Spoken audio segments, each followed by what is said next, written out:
Perkenalkan, nama saya Devio Gisnaningrum dengan NPM 246100093. Saya mahasiswi jurusan S1 Manajemen dengan sekarang sedang mengerjakan tugas mata kuliah Manajemen Keuangan yang diampu oleh dosen Bapak Febrianto. Nah, teman-teman semuanya, di sini saya sudah menyediakan soal yang telah diberikan oleh dosen kita. Nah, dari soal ini langsung saja teman-teman, yang diisi kolom kosongnya adalah NPM. Nah, NPM saya adalah 93. Jadi 246100093. Langsung saja teman-teman, kita kerjain bareng-bareng. Nah, di situ sudah tertera jelas bahwa laba operasi bersih atau kodenya adalah O itu 8 juta rupiah. Lalu tingkat kapitalisasi total atau KO itu 20%. Nah, sekarang kita akan mencari nilai pasar saham atau S. Lalu nilai total perusahaan dan juga nilai pasar hutang. Nah, nilai pasar hutang ini adalah NPM saya, yaitu 246100093. Kita ambil ujungnya belakang, yaitu 93, berarti adalah 93 juta rupiah. Nah, untuk yang pertama, V, rumusnya adalah V sama dengan O banding KO dibagi KO. Nah, kita lihat V-nya di situ adalah 8 juta rupiah. Lalu lanjut dibagi dengan 20%. Maka 8 juta rupiah dibagi 20% adalah 40 juta rupiah. Seperti itu. Nah, lanjut 40 juta rupiah itu adalah apa? 40 juta rupiah itu adalah nilai total perusahaan. Nah, kita isi langsung di kolomnya teman-teman, nilai total perusahaan.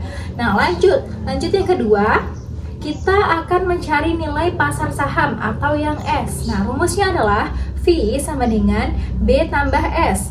S sama dengan V kurang B. Nah, karena kita mau cari di sini itu kita mau cari S, maka kita pakai rumus yang kedua, yaitu S sama dengan V dikurang B. S-nya adalah 40 juta rupiah atau nilai total perusahaan, yaitu 40 juta rupiah, lalu dikurang 93 sesuai dengan NPM saya, yaitu pada nilai pasar utang. Maka 40 juta rupiah dikurang 93 juta rupiah, hasilnya adalah minus 53 juta rupiah. Nah, 53 juta rupiah ini kita isi di nilai pasar saham, gitu teman-teman. Paham ya? Lanjut yang kedua, kita cari laba pemegang saham. Nih, untuk laba pemegang saham rumusnya adalah E sama dengan 0 dikurang 1. Nah, kita lihat di situ. 0-nya adalah 8 juta rupiah. Lalu dikurang 1 rumusnya yaitu 15% dikali dengan nilai pasar hutang, yaitu 93 juta rupiah itu. Nah, 15% dikali 93 juta rupiah adalah 13.950.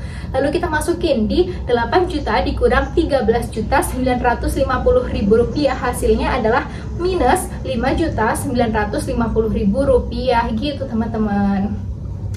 Nah, lanjut ya, kita lanjut cari tingkat retur modal sendiri yang disyaratkan. Nah, langsung aja, rumusnya adalah KE sama dengan E dibagi S. Nah, kita lihat E-nya adalah 5 juta minus 5.950.000 rupiah dari yang awal barusan banget kita cari, dibagi sama minus 53 juta rupiah, yaitu di nilai pasar saham. Hasilnya adalah 11%, gitu teman-teman. Nah, lanjut sekarang kita mau cari harga saham per lembarnya, karena di situ di soal diminta. Nah, harga saham per lembarnya adalah minus 53 juta rupiah dibagi 10.000. Itu 10.000 adalah 10.000 lembar, maka hasilnya adalah minus 5.300, gitu. Lanjut ya, kita lanjut yang kedua, yang B. Nah, di situ udah dijelaskan juga soalnya, langsung aja kita kerjain. Yang pertama, sehingga jumlah saham yang beredar berkurang menjadi 10.000 dikurang minus 37.735.000, maka hasilnya adalah 47.735 lembar saham. Itu sudah sesuai dengan soal di atas ya teman-teman. Lanjut kita cari ke nilai perusahaan. Nah, kita cari yang pertama. Sama seperti yang pertama, kita jabarkan dulu. Yang pertama itu ada laba operasi atau kodenya O, itu sama 8 juta rupiah. Yang kedua ada tingkat kapitalisasi total atau KO, itu sama 20%. Lalu ada nilai pasar hutang B, kita akan cari. Nilai pasar saham kita akan cari, dan juga nilai total perusahaan.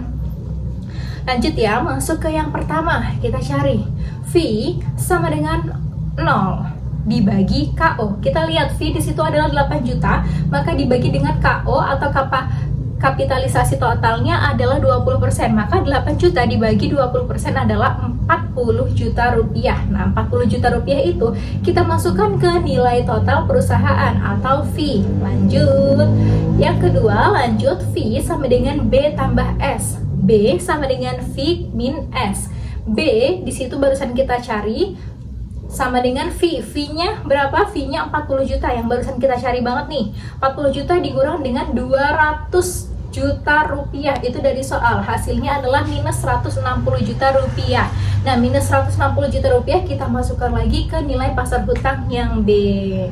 Gitu. Lanjut ya. Kita lanjut cari untuk laba pemegang saham. Rumusnya adalah E sama dengan 0 dikurang 1. Nah, kita lihat 0-nya adalah 8 juta dikurang dengan 1, sama seperti persentase tadi, yaitu 15% dikali minus 160 dari nilai pasar hutang yang B kodenya. Maka hasilnya adalah 32 juta ribu rupiah. Gitu teman-teman. Lanjut ya, kita cari tingkat retur modal sendiri. Disyaratkan KE adalah, KE ini rumusnya E sama dengan per S, maka 32 juta rupiah yang baru saja kita cari ini dibagi dengan 200 juta dari soal, maka hasilnya adalah 16%. Yang terakhir nih, berarti kita langsung cari ke harga saham per lembar. Jadi harga saham per lembar itu 200 juta rupiah dibagi dengan 47,735 dari hasil yang awal tadi teman-teman. Maka hasilnya adalah 4,189 gitu teman-teman. Nah, inilah penjabaran materi dari Pak Febrianto yang kami jadikan sebagai tugas. Kurang lebihnya sudah saya jelaskan. Jika ada yang kurang paham, boleh komentar di bawah. Saya ucapkan terima kasih. Mohon maaf bila ada kesalahan kata dan kekurangan yang kurang dipahami teman-teman semuanya. Saya juga di sini masih belajar, kita sama-sama belajar. Maka dari itu saya ucapkan terima kasih kepada Bapak dosen Febrianto. Saya ucapkan wassalamualaikum warahmatullahi wabarakatuh.